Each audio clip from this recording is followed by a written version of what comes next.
But at the same time, I'm going to make this very clear. I've been waiting for a long time, waiting all week. But we all have Valdosta State ties, which is the reason why we decided to get this podcast a try. Cairo? Yeah. Cairo, yes. We don't say that. New Jersey? This is Title Town. We win championships. The fire in my loins. That'll be later on in the podcast, folks. I can't wait. He made a promise to God. He said, You allowed 28 points against a team that was essentially playing like a lucky person playing Madden, going for 2 after every touchdown. and I think God has given him his end of the bargain. The gigantic metaphorical middle finger. The dirty myrtle is exactly how it sounds. And this is the Inferno Blazer Sports Show. What's up, Blazer Nation, and welcome back to another episode of the Inferno Blazer Sports Show. My name is Kyle Hawthorne, and this is definitely not take 3. Three's up in the podcast room. This is definitely take 3. Let's be honest. Rounding out the table, we got Jack Calhoun to my left, the voice of VSU basketball on the road.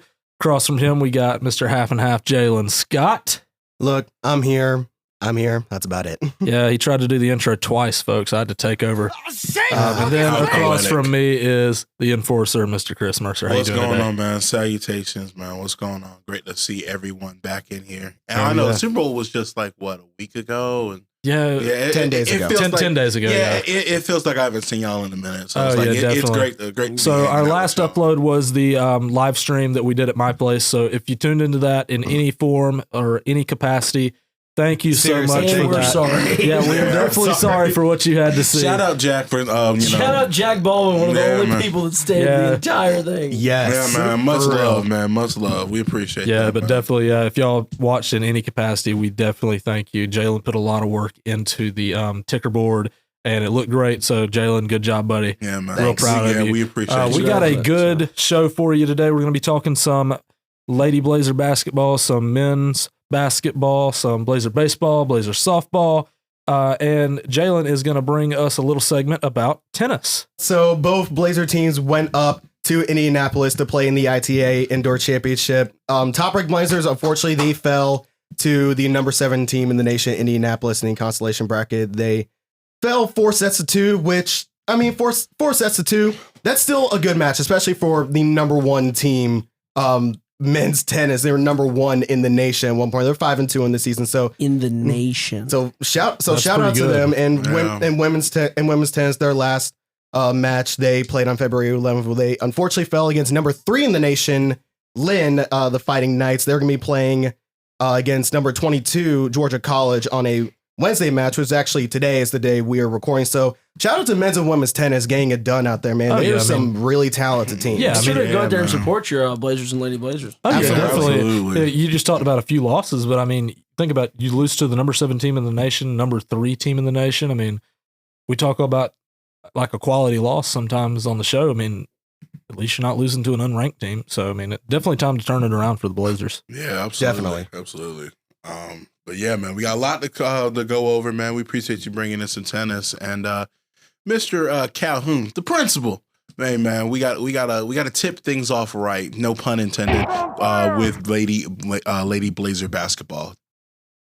Yes, Lady Blazer basketball. So, actually, at the time that we're recording this, I'm hopping on the bus with the Lady Blazers in about 3 hours. We're on our way to Montevallo today. Well, technically Pelham, but taking on the Montevallo Falcons tomorrow, and then on Saturday we're going to Montgomery to face AUM. Last regular season road trip of the season for the Lady Blazers. They're just coming off a big win in Pensacola this past Saturday. Yes, indeed.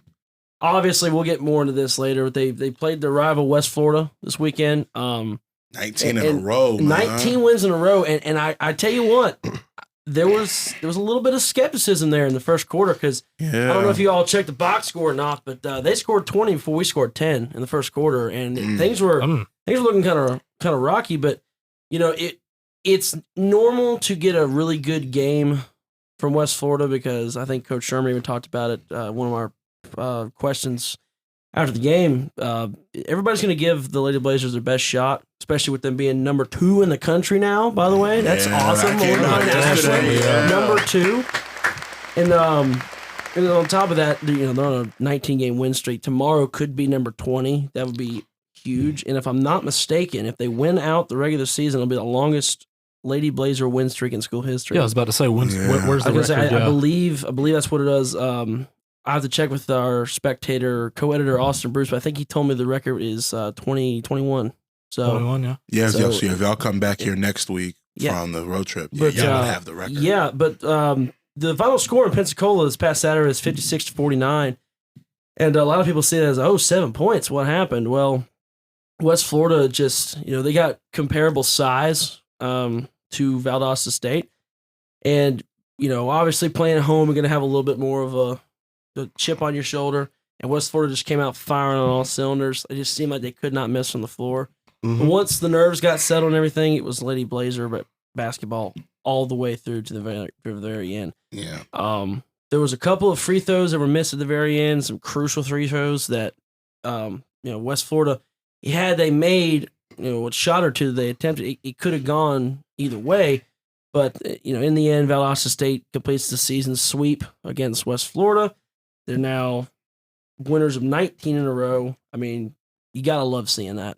Yeah, man. Which I actually got to say, the 19, like you said, the 19 straight victories mark the second longest streak in program history and is now tied for the top current streak in NCAA Division II women's basketball with Minnesota State. Okay. So we're now tied for the longest win streak in Division II women's basketball history.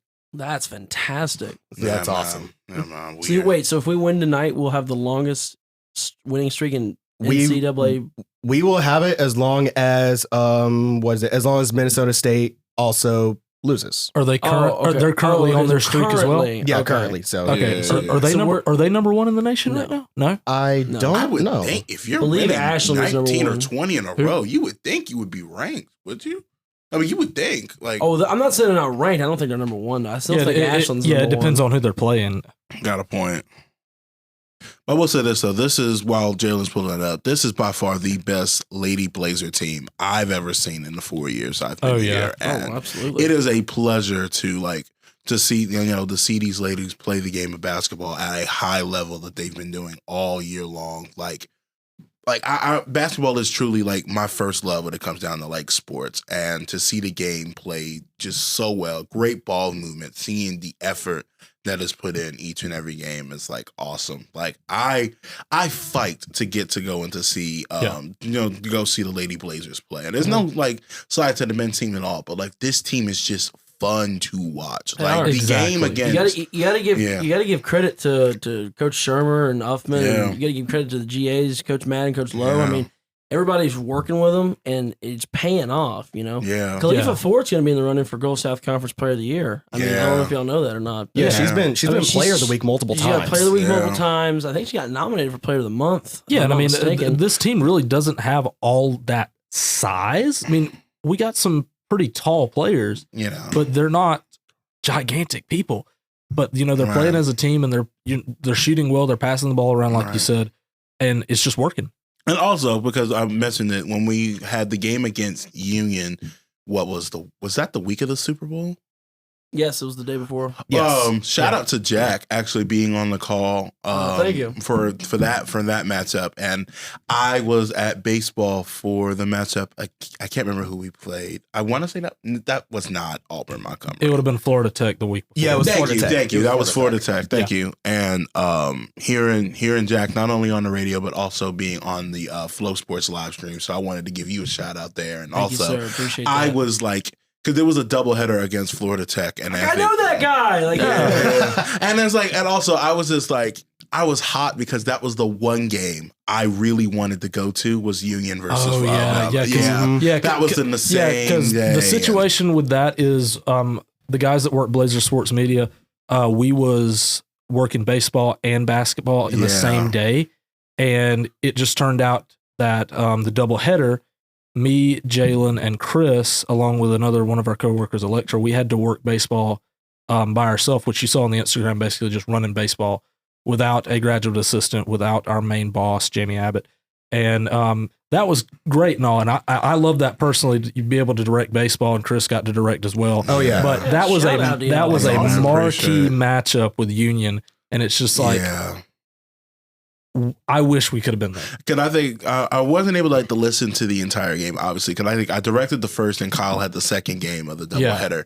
I caught the back end of the game, I think 4 minutes left, because that was when the end of the first doubleheader ended. So I was able to catch a little bit of Jack on the radio. And shout out to you, man. That was Shout out to you guys getting to direct. Hey, seems like we all had a good day. Look, man, it was good to see our resident good friend in the neighborhood, Mr. Rogers.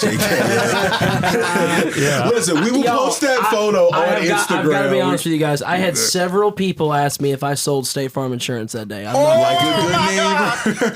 Jack Cahoon's there. Not sponsored. The principal's Not sponsored. there. We are not sponsored Unless by you State want to Farm. sponsor a State Farm. Of course, Yes, man. That'd be I great. have your insurance. You might as well go ahead and sponsor us. Give me free insurance. Come on now. Hey, man, our colors align as well. I know we have the black, but Don't kill farm credit. the red and white. We got you. Yeah, we can make it work. Yep. But yeah, man, shout out to the Lady Blazers. They've been getting it done all year. So I'm excited to see what they can do later on this year. And I think, Jalen, I now think we you all ready? are. One thing real quick before we go over to you, Chris. Jack made a note to say Khalifa Ford might be in the running for potentially GSC player of what, the year? You said GSC player of the year? I would think so. I mean, yeah. I mean, let me just pull this up here. I got the stats pulled up here. Me personally, there's only one other player that is on the same level, if not better, than her in the conference that I've seen. Yeah, so Khalifa Ford in 595 total minutes played so far, she shoots 506. She shoots 506 from the field. Does not take many 3-pointers at all. As a matter of fact, she's 13 for 35, 371, but she averages 15.5 points a game, 4.5 rebounds a game, has 40 assists on the year, 48 steals, and 7 blocks. That's great. Like, that is insane level numbers. Yeah, man. Right there. Yeah, when you're shooting 50% from the field and 37% from three, and what's he shooting? 83% from the free throw line. You're doing some good things. And Absolutely. I can't remember which game it was where you could see the switch flip on for Khalifa in these last couple of games where it's just she is aggressive, driving to the cup, or I call it the basket, driving and just being aggressive. That's what you want out of a player. And you could just see it. And now this team can just turn it up when they truly do have to, and they're not letting their foot off the gas. And you can't ask for anything more than absolutely. that. So good luck for the Lady Blazers. This will be probably after the, this will probably come This will be out after. It's going up Friday, right? Yeah, this is going up This this will be Friday, after so the this will be Montevallo game after before this. Auburn Montgomery. Yeah, man. So good luck to them. And I guess I can go into men's Go right ahead, man. now. Currently on a 2-game win streak as they defeated West Florida as well. So we got the sweep out there in Pensacola, and also defeated Union back on Saturday, February the 10th.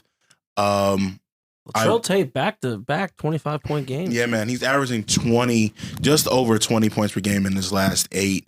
I mean, he has been playing super, super well. The one thing that I always say when it comes down to, for the men's squad, they have to rebound and hit their free throws. And that was the one thing that it's the one thing I preach, but it's true. Because if you can't do that, you're not going to win many games. But right now, they're doing that well. I think if they can continue on that pace, they're gonna have to win out and maybe get some help. I'm not too sure, but they have a good chance of sliding into that 10th spot into the tournament. If I'm not mistaken, because I'm pretty sure I checked this in my game notes the other day, if Valdosta State wins out, there's only one other team that needs to lose one more game and they get in. Because I'm pretty sure 9 and 10 are in our wheelhouse in the next few games. Yeah. I am, with Latrell Tate, I've seen over the last couple of games, and especially even though in the losses and even in the wins, you could see that light bulb flip in terms of him being aggressive. Because the one thing that we saw in the couple games throughout the year is that he wasn't being the aggressor, because he has a very fluent jumper. And when you have a fluid mid-range game like he does, you got to take advantage of that. Because the mid-range is a spot on the court and not everyone is going to defend. And, they're playing good basketball and letting the game truly run through him. And you're getting help from guys like Rucker and guys like Braxton Williams. So especially, that's going to be big. Yeah, especially when Sam Martin was taken out with injury. That was our one. Martin was usually our starting one. And now with Latrell Tate, I mean, he stepped up. He has most certainly stepped up into taking over that one role very nicely, and not just in his own scoring. I mean, we've seen this man play on the court. He also has a good sense of where his teammates are, particularly Leaf Lenore. Yeah, man. Yeah. He also had 25, I believe, in the game against Union as well. That was Mike Eisler. Yeah, or Mike Eisler, excuse me. Yeah. But when we talk about, and the one thing that Coach Helfer always talks about is that he doesn't want to have just one person get the hot hand, and he needs to spread the ball around and let everyone get hot. And I think that works in practice, but when you actually see it executed as well as it has been over the last couple of games, like, you can't complain with the results. But right now, Tate's got the hot hand, and I feel like you gotta let the offense truly run through him at the guard, because in years past, when you let guys, guards that have a really good, game, run through, let the offense run through them, it works out. Look at guys like, if I'm not mistaken, Jacoby Owens, because he was a guard, and Cam Hamilton, he was a guard, and of those years past, and you could see that even though Tate's a graduate student and he not here for long, but let me tell you, like, when you get good guard play, everything else works. You can get the fours involved, you can get the fives involved. So I'm interested to see what they can do over the next few games. They're going to have to make a run, but it's going to be exciting to see what they can do in the next couple. They all but control their destiny. I know Jack said that they, have to get help from one team or something like that. Don't quote me on that, but I'm pretty sure. It's something very close, but I mean, at the end of the day, regardless, we need to control what we can control. We need to win the games we need to win. Yeah. And all these games are winnable in these next few. Yeah. But the one thing that, like, I always notice when the last home game I went to was against Christian Brothers on February the 8th. The one thing that, like, I feel like they gotta, get better on, because that was the last time I've seen them, is that when they're running zone defense, I feel like zone only works if the other team cannot shoot. Like, that's whether correct. I don't care if it's a 3-2, I don't care if it's a 2-1-2, I don't care if it's a 2-3. That only works where you're double teaming the ball handler out and you have to kick it out to a wide open guy if you know that they're not going to be able to be consistent from out there. As a person that used to play basketball, if you're at the college level playing zone defense, I think you need to worry about other stuff. Yeah. Because that's not good. You need to man up and play man. I just, man, I feel like defensively wise, you have guys, with size that can guard up well. Like, when you got guys like Bozer, who is well over 6'8", I believe, like he's 6'8" or 6'9". You have like Rucker that's 6'9". Yeah. You have guards and wings that are 6'6" and 6'7". Like, I think there's only two players that are under 6'3". No, everyone's 6 foot. Everyone's over 6 foot. But like everyone, like, in terms of like size was, because like in basketball sense, 6 foot isn't the tallest guy on the court. But look at Latrell Tate, because he's 6 foot flat, if I'm not mistaken. So like, you see how that's a mismatch nightmare. But when you have the size that VSU has, when you have guys that are 6'4", 6'6", 6'7", you got to be able to play perimeter defense and not just worry about wing and be able to play inside. Like, there's no way you can just have them playing zone. Like, that just doesn't make sense. So if they can, come down to it and just say, yes, play man defense, because I feel like they can match up better with doing that, I think that they can go extremely a long way. And I think that's extremely fair, because in one of those games you just mentioned, I believe I was also there for it too. I mean, Christian Brothers. Yeah, the first 10 minutes, I believe it was the first 10 minutes of the game, they started in the 2-1-2. They started in that 2-1-2 zone. Then after those first 10 minutes, it was pretty obvious that, hey, this isn't working. Christian Brothers is making their 3-point shots. They're passing the ball out to the wings. They're knocking down shots. So we're the 2-1-2 just isn't working. So eventually they converted over to man. They went man on man, and it was a much better defensive effort. Yeah, it works. Yeah. Zone does not work with every team. That is okay. You got to do what actually works. Yeah. When you have guys that have the height to guard and have the guys that can extend and all of that, like, you have to use go man to man. Like, I feel like man to man works. If you get beat man to man, like, you got to reevaluate, but honestly, man-to-man is just the way to go. Exactly. And, with zone defense, if you're playing zone defense, again, at the college level, you are asking for it. Because this isn't like 2015 where like the 3-pointer isn't like a priority, because like when you, not even that, just look at like the pro game, like how much the 3-pointer is like has evolved in that time. Well, with the thing, and this is how I was always taught, with zone defense. I've always heard if they want to shoot it way out there, let them, because if they can make it from way out there, have at it. You're Curry-esque. Yeah. But this is the college level. Everybody's shooting way out there now. Yeah. That's how the game has evolved. When Steph Curry came up and everybody's like crazy, like half court shot. They're talking about over 10 years. Yeah, old exactly. Almost is crazy. Everybody's talking about the potential of adding a 4-point line to the NBA, and if they're going to shoot out there, you have to guard out there. Yeah. You cannot play zone defense and expect to win games. Yeah, because I remember, like, I was obviously younger, but like when we were I was like 2014, 2015, around that time, where like you're seeing that evolution of the game of like folks are shooting out a little bit further, or they're taking more of 3-pointers. And I'll be sure to talk about that with the All-Star game in a little bit. But they, when you have that consistency out there, that's not like a bad shot anymore. And honestly, there's no such thing as that unless you're even it from beyond half court on every possession. But I'm excited what our Blazers can do coming up down the stretch. I am looking forward to seeing that. But coming up, we got baseball and softball on the way. We got our own State Your Cases coming up and some trivia. All this next on the Inferno Blazers Sports Show, a Camera 3 production. Fans of the Inferno and Blazer Nation, we're igniting a new fan engagement initiative with fan shoutouts. Throughout this season of the Inferno, viewers who are engaged with our content will have the chance to receive shoutouts in our future episodes and extra embers. All you have to do is leave us some feedback, a funny comment, or whatever through leaving Instagram comments on our recent posts, YouTube comments, or Spotify's Q&A section on the latest episode we publish, or hit us up on Instagram at the Inferno B.S.S. Comments and responses will be chosen randomly, and we'll do multiple shoutouts in our episodes. Be sure to catch the Inferno Blazer Sports Show every other Friday at 10 a.m. And if you can't take the heat, what makes you think you can survive the Inferno? And now, back to the show.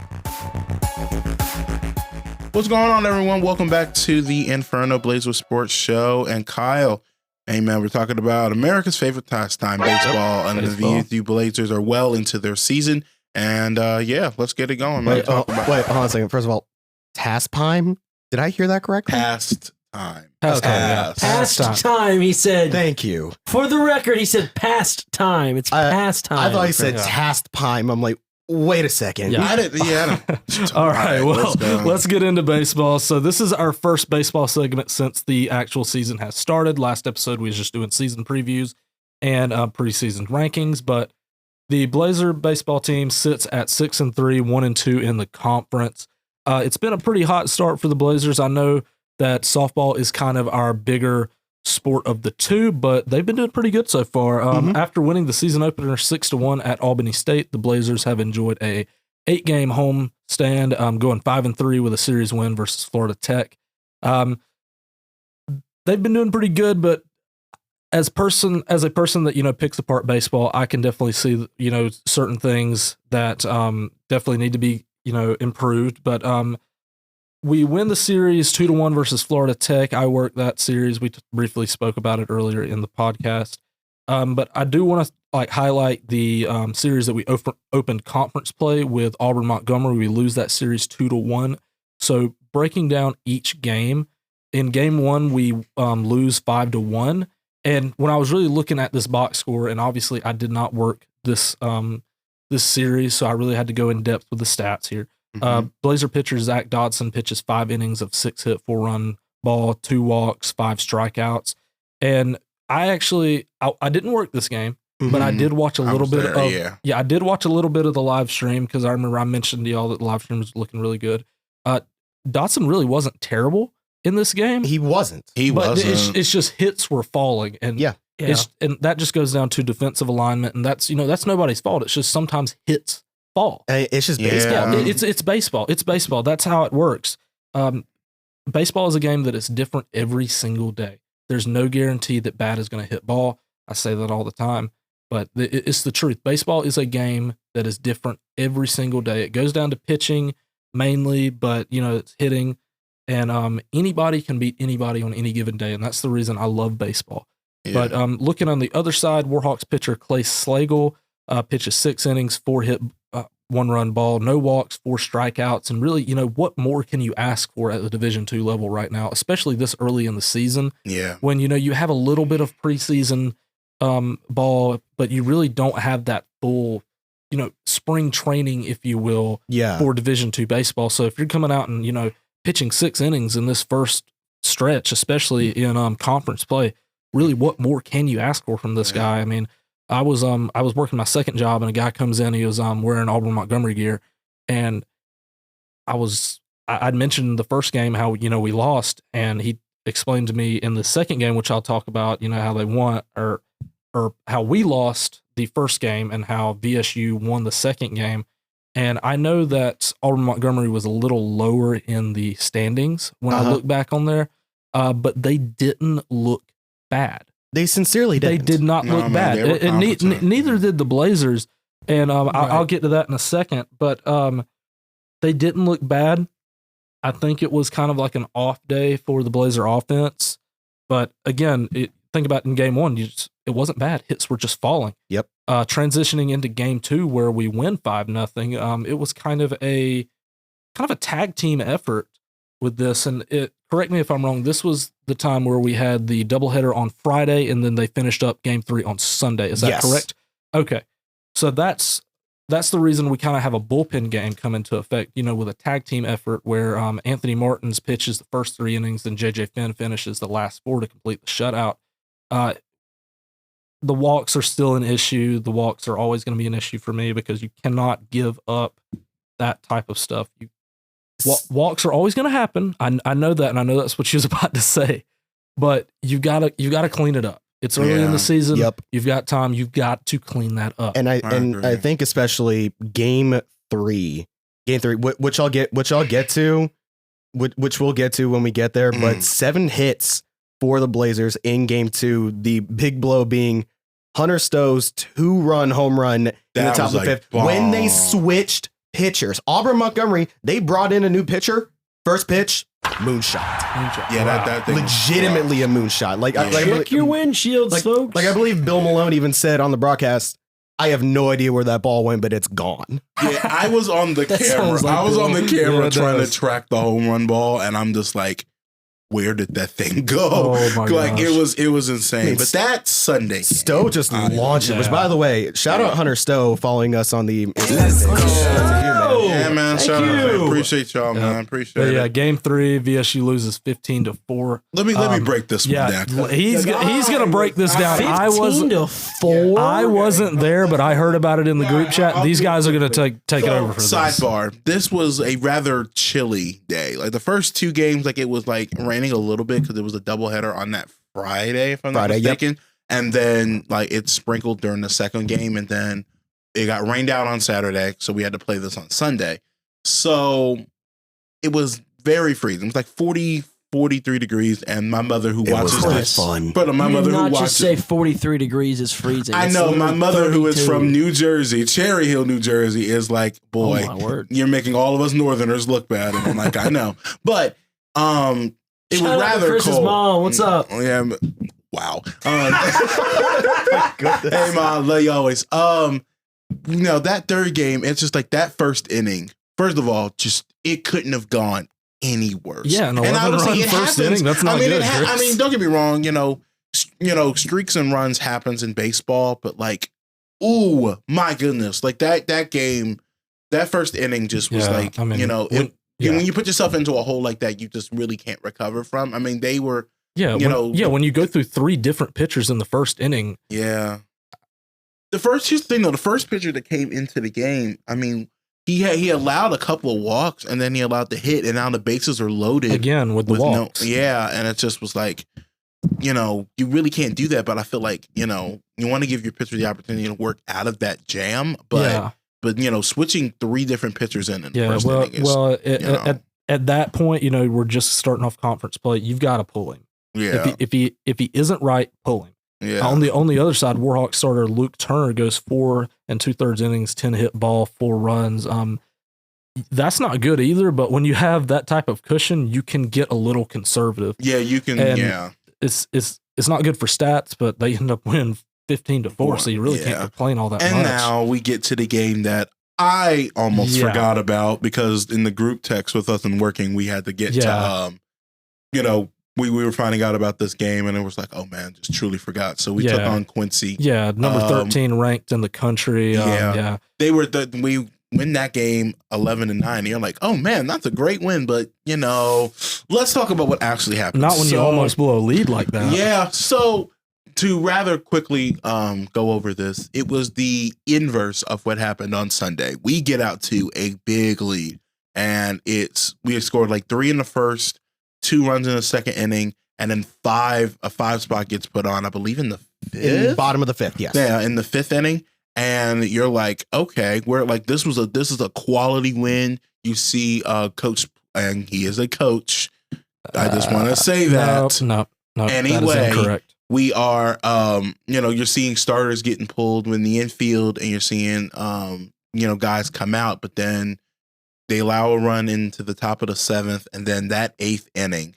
Yeah, 7 runs in the 8th inning. That's insane. It was literally insane, and then a 3-run homer that cuts it. Yeah, I mean, it was a bullpen game, but it finally cracks when Thomas Greason allows 6 non-earned runs late in that game. And 3 errors in the inning as well. That's another thing, with this team right now is the errors. In the Florida Tech game, I think it was the first game of the doubleheader. Yeah. They eventually had to pull the third baseman Ryan Romano, because when you have 4 errors in one game, that's you got to hit the bench, and eventually replaced by DJ Banks, who has been definitely the good hot hand in the hot corner. He has been the third baseman.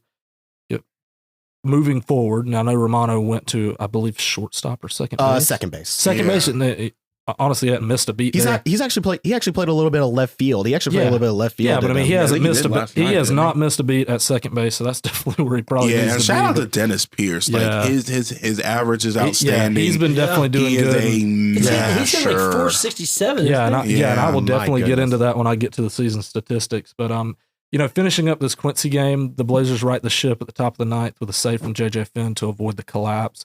The big offensive story of this game was Dennis Pierce's basically triple in the 5th. I know Jalen mentioned that in the group chat. 3 when that happened. 3s up in the chat. Yeah. But they survive, and they go on to play Lee University this weekend. The college that does not have a football team, so I have no respect for them. And but looking at season stats, Dennis Pierce, as Jack just alluded to, leads the team in almost every offensive statistical category, including hits, average, OPS, home runs, triples, RBIs. I mean, listen, I know it's early in the season, but what kind of start can you get better than that? He has like one of the best swings on the, especially to kind of like, see how that I understand he doesn't pitch. But to kind of be the unofficial replacement, if you will, for JP Gates, he's definitely filled that role very well. Fun fact, Dennis Pierce actually used to pitch. He used to pitch in his freshman year for the colleges that he played for. Oh, he did. Well, maybe they can bring that back and we can have that type of Shohei effect again. Yeah. But as for pitching, J.J. Finn has yet to give up a run in 4 appearances so far, only allowing 5 hits across 36 at-bats with an opponent batting average of 139.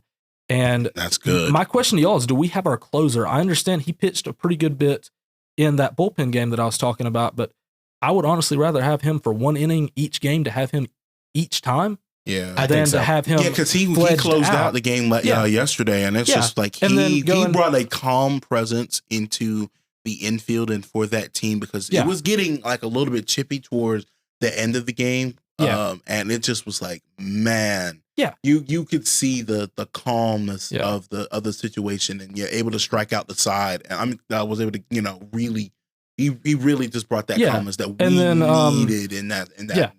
Yeah, and then the last stat I want to give, and then we'll give it over to Jalen for softball. Reliever Nick Ferrara has a 1.59 ERA across 4 appearances, with an opponent batting average of .095.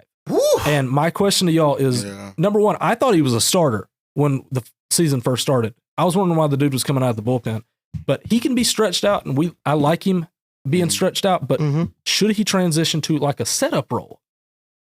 He's saying like a set. Are you saying as like a setup? Like he pitches the 8th. He pitches the 8th. Maybe. Maybe not the 8th. I'd say maybe about the 7th. Here's what I have to say about this, and then again, I know I'm trying to get it to Jalen.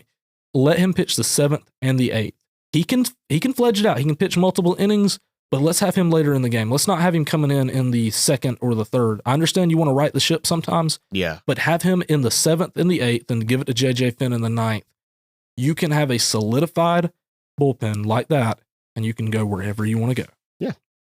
But now we got Jalen with softball. And speaking of pitching, as a matter of fact, pitching has been the big story with Blazer softball, as they right now sit at 8-7 overall, 2-1 in conference. They played 15 games from our last episode to now, which, I mean, that's a lot of games. And this is the first time since 2014 the Blazers have lost more than 3 games in their first 15 since 2014. Like I did the numbers on it. They went, other than 2020, they went 12-3 in the first 15 for the last 8 years. Minus 2020. Right now the team ranks. That's impressive. Actually. Right now the team ranks 2nd in batting in the GSC, 6th in pitching in the GSC, and unfortunately dead last in fielding by a technicality of a 930 fielding percentage. Which, I mean, fielding percentage is kind of just whatever, because everyone's over 900 on that. But the thing that really puts us down there, unfortunately, is errors. 30 of them. 30 errors. Yeah, so, that's something you can definitely count on Coach Massera working with them. So definitely not the best. Definitely not the best start that we've seen out of this Blazer softball team. They absolutely have time to right the ship out of a 52 game season. Yeah, they've only played 30% of their games. So it's been a combination of mostly high scoring wins and close losses and some blowout losses, unfortunately. They've opened the season by sweeping the doubleheader against Lubbock Christian. Thank you. 1-0, and Cowboys then Spring Hill, team from Texas, 10-8. Wow. Then they dropped their next 2 against reigning Division II champion and number 1 in the nation, North Georgia, 4-2. Which, if you're North Georgia, North Georgia won the softball national championship. Yes, wow. Last year, correct. Yeah, wow. And right now they're number 1. I mean, the only lose by 2 runs in a low-scoring loss, 4-2 against the number 1 team in the nation. Impressive. That is absolutely impressive. And then, unfortunately, they drop 1 to St. Leo, who was number 18, 10-4 to close out the Invitational. They go 3-3 in the Embry-Riddle tournament. They sweep Eckerd College, go 0-2 against Tampa, and go 1-1 against host team Embry-Riddle. They go 1-1 against West Florida in technically a non-conference series. 13-5 in 6 innings in the first game, then 4-6. Then they lose 4-6 in the second game, and then they win the first conference series of the year against Auburn Montgomery, 8-1. They won it 8-1, then lost 7-12, then won 11-3 in 6 innings. I'm gonna quickly wrap this up here. I think I'm probably gonna take this segment and split it off into an extra ember like I did for soccer in our first extra ember. But just to quickly go through this. The next couple games softball's got coming up, they've got a non-conference doubleheader against Flagler College in St. Augustine, Florida. On the day we're recording this, 2/21-24 at 3-5. Then they're on the road to Cleveland, Tennessee to face off against Lee in a 3-game series on the 24th of February and the 25th for that 3-game series. And then they're back in Valdosta versus Union on March 2nd and March 3rd for that series. We would really love if you guys come out to Steele's Diamond and Blaze Park. It's a really nice ballpark. Yeah, I would say that's really nice. It's a really nice man, ballpark. come out, man. If you can't, man, live stream it on BlazerSportsMedia.com. Oh, absolutely. That's a shameless plug. Man, let's go to break. Jamie said I could do that. Yeah, I called him. Yeah, man, shout out to him. Hey, man, we got Stitch Your Case coming up next and some trivia that will have these 3 gentlemen stumped. Coming up next here on the Inferno, a Camera 3 production. It is a new day in Titletown, gentlemen, and the Inferno is back. Everyone, we are so back. Welcome into the first episode of the Inferno Blazer Sports Show. It is your boy Jack Calhoun here on the mic introducing us all. Hey, welcome back to the Inferno. I am the enforcer, Chris Mercer, as I am trying to do this intro with a toothpick looking like my father.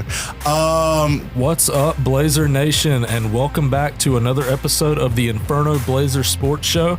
My name is Kyle Hawthorne, and this is definitely not take 3. 3's up All right, welcome back. Welcome back. Welcome back. Welcome into the Inferno. All right, everyone, welcome back to the Inferno Blazer Sports Show for our last segment of the day for the episode and for the time we got here. We're going to go to another new segment of State Your Case, which now I think about how many of these segments have we burned through, because we have the Scorching Seat, State Your Case. I mean, now I'm bringing trivia. that back when I do my NFL report card video. We're eventually bringing that back. Yeah. But for State Your Case, if you guys don't know how it works exactly like, pardon the interruption. We got each host has a topic. We all got a minute to 2 minutes to state our case, give our opinions, give our perspective on things. So we're going to start off with Chris, the enforcer, Chris Mercer. And your topic, I believe, is about the NBA All-Star game that just happened can I get recently. 60 seconds on the So clock? we're going to get 60 seconds on the clock. We're about 60 seconds. Beep. All right, so we got Kyle with the clock. So in 3, 2, 1, floor is yours. All right, NBA All-Star Weekend happened on the Sunday previous, because this comes out on Friday. And a lot of people have said that, the game is meaningless. It is. The game, and listen, at least it's not the Pro Bowl. So Though that sucks too. I'll say this. And the people are wondering, what type of incentives do we have to do for players? There isn't. They're multi-billionaires. Now, what they need to do is something that I fully agree with. I think they need to have a one-on-one tournament to an All-Star Weekend. They don't need to do it like how the MLB did in terms of, we should make the home court advantage for the finals depend on an All-Star game. Because I think that's dumb. So honestly, if you do a 1v1 tournament, that would be great. And also have people, NBA players sponsor other, pro-am players to be in the All-Star game for dunk contests. And I think that would be great too. And All-Star game's better than the Pro Bowl. So 1 minute done, Chris. That is your case stated for the NBA All-Star game. So now we're going to turn it over to me as I'm going second here. My topic is going to be regarding a team that I don't particularly follow, Ohio State men's basketball. They recently fired Chris Holtmann midway through the year. So the question for me is going to be, is immediate success the new norm for coaches in the college and professional level? All right, and your timer will start in 3, 2, 1. All right, thank you. So I think I only really need about 60 seconds on this one. So again, Ohio State basketball, they fire Chris Holtmann midway through the year. So the thing that really concerns me about that is, first of all, I'm mixed on that, because first of all, I don't really follow Ohio State men's basketball that much, not as much as I do football. But I mean, it was kind of clear the writing was minorly on the wall of, Holtmann just wasn't getting it done. But at the same time, when you fire a coach midway through the season, you're really kind of killing your team chemistry. And especially when it comes to recruiting, especially this new thing with NIL and all that. It's seriously taking away the whole team building aspect of college sports and even in professional sports. A lot of professional sports coaches are getting fired midway through the season. They're getting fired 1 year into their multi-year deals. So, it's really putting a lot of unnecessary stress on coaches to succeed in their first couple of years. And I think that's terrible for team building and trying to build a long-term competitive team. And that's my case stated for coaches being fired midway through the season. I think it's just really bad. I think you should pay a fine if you're going to do that. It happens in the pro game too, if it makes you feel any better, because I still think it's wrong in the pro game. Because Yvonne Vaughn, who was the head coach of the Brooklyn Nets, who signed an extension after they fired Steve Nash, just got fired. If I'm not mistaken, yesterday being Tuesday the 20th. So it makes no sense. It really kills long-term success. You can't help that they traded away their best players. But I'm going to leave that alone. Kyle, he is in for the third spot, and he has his topic. I need 2 minutes, please. You need 2 minutes. I need 2 minutes because this is going to get ugly. Not as ugly as Orlando Arcia getting stared down by Bryce Harper. That might be foreshadowing. Never mind. Yeah. You said 2 minutes, right? 2 minutes, please. All right. This is the 2 minute warning. And so Kyle's topic is going to be trying to make a little pitch to the Braves about a second baseman that may be on the market and maybe want to get a replacement on. So your time will start in 3, 2, 1, go. All right. My topic is entitled Tim Anderson, Please. And Jalen, you please. And I'm not pitching him as a second baseman. I'm pitching him as a shortstop because, good Lord, Orlando Arcia fell off the face of the earth after the All-Star game last year. I know he was the All-Star starter because he had a high batting average, but good Lord, this man fell off the face of the earth. Last year, he ended up batting only .264. And let's be honest, I like Orlando Arcia. I always want this dude on my team, but not as a starter. And here's why. This man can play second base, third base, shortstop. He can play a little first base. He can play a little left field, right field too, if he has to. He is better on the bench because he can come out, he can mash on the bench, he can get on base. But I like having that utility guy on the bench rather than, having him pull up to the starting role there. But Tim Anderson, I know he had an off year last year. I know he got his beat by Jose Ramirez on live television. But down goes Anderson. He only bats .245 last year, but a year ago, he's batting .301. The year before that, .309.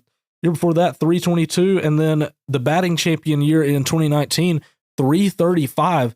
Let's see if not Rick Kranix, but our hitting coach, if he can revitalize this man's career, because good Lord, Orlando Arcia is not the answer right now.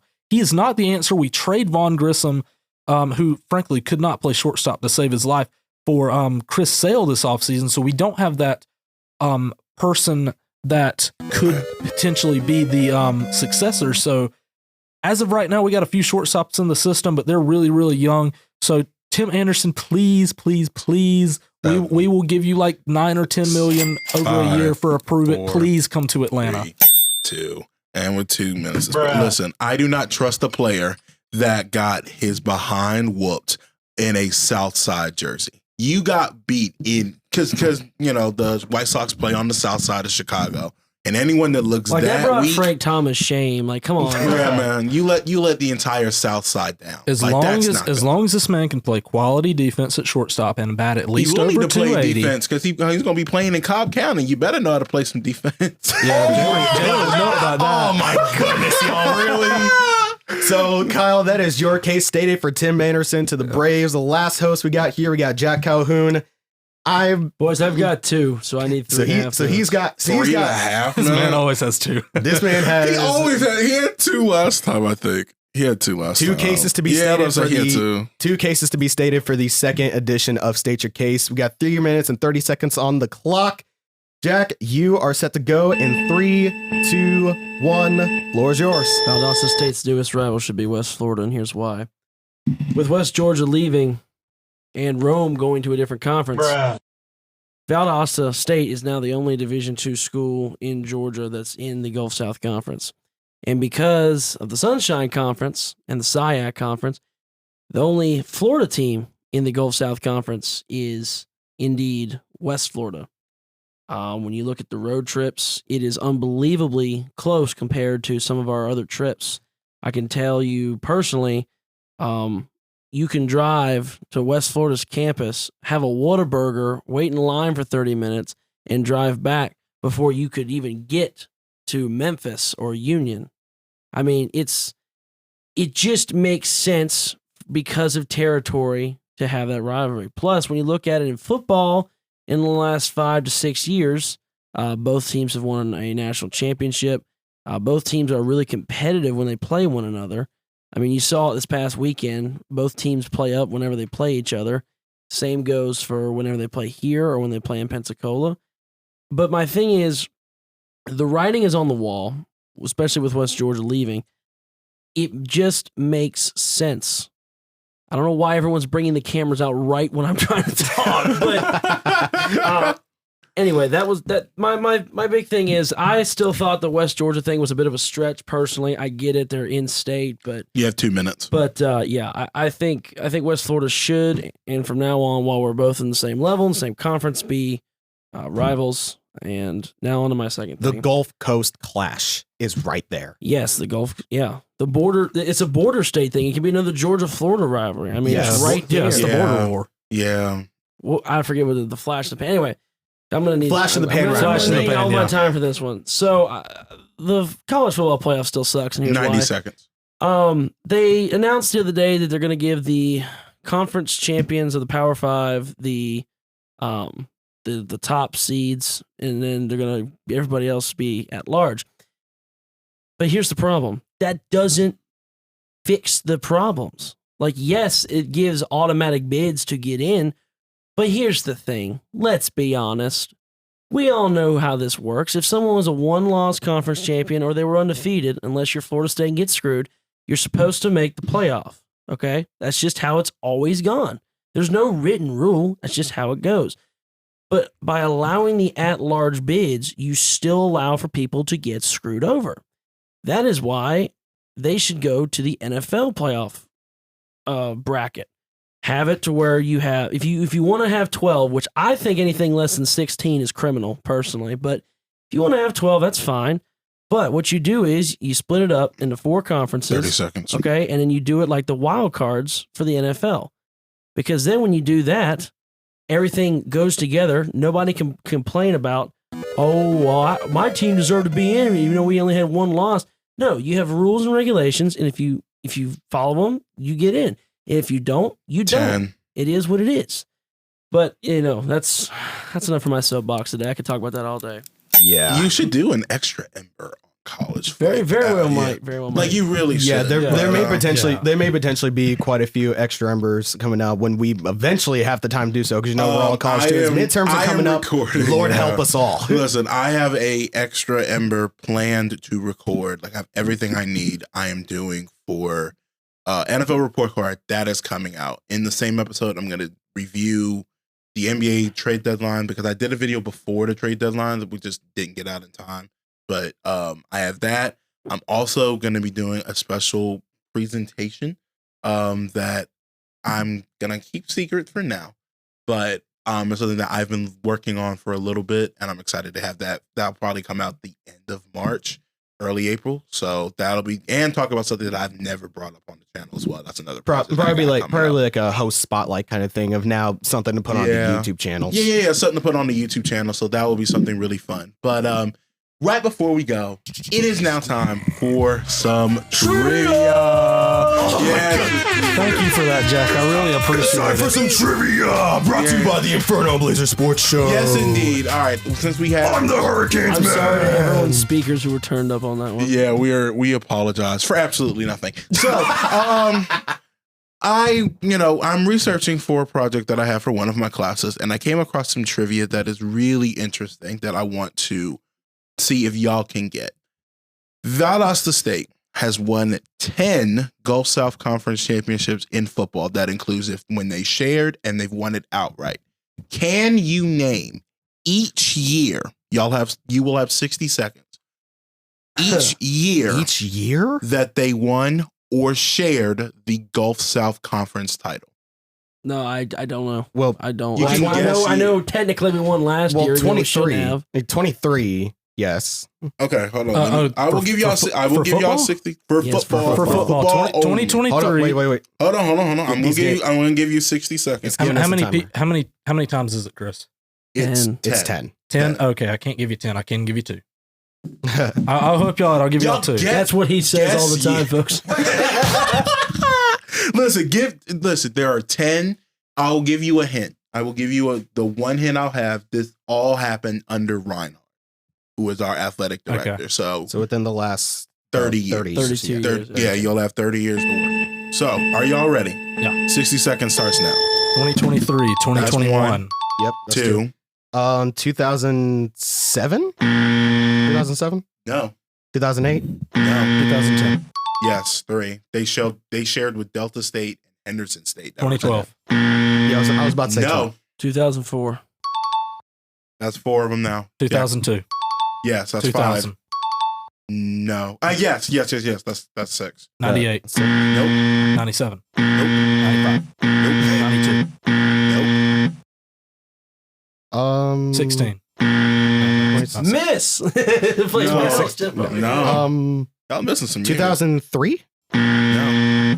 06. Nope. 08. Nope. 09. No. Did you already say 94?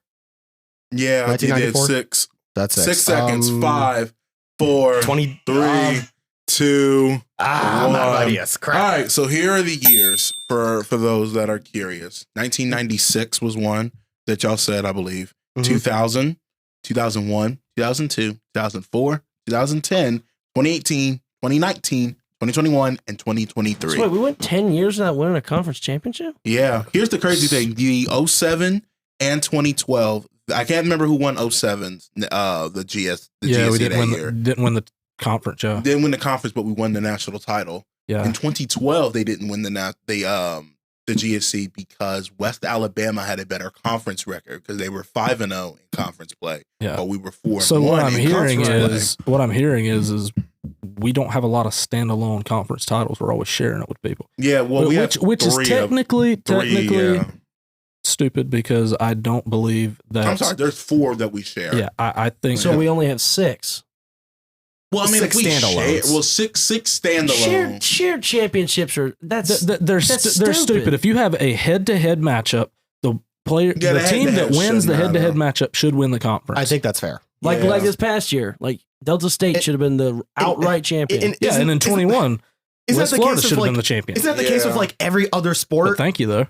Like Yeah, we appreciate that. that's the case with like every other very- sport. It goes down to head if you have an equal conference record. Yeah, man. But that's all of my trivia for this time because I got some more coming up next time on the show. So, Kyle, if you want to wrap things definitely. up. We just want to reiterate the fan engagement initiatives, fan shout outs. We just want to encourage y'all to leave feedback, comments, whatever y'all want on these episodes. You know, any type of critique is always welcome. We want to make this better for y'all. But as for me, Jack, Jalen, and Chris, we want to wish y'all a great day. And Chris, send us out. Hey, man. Yo, Craig, say something to the people, man. Bye, Felicia.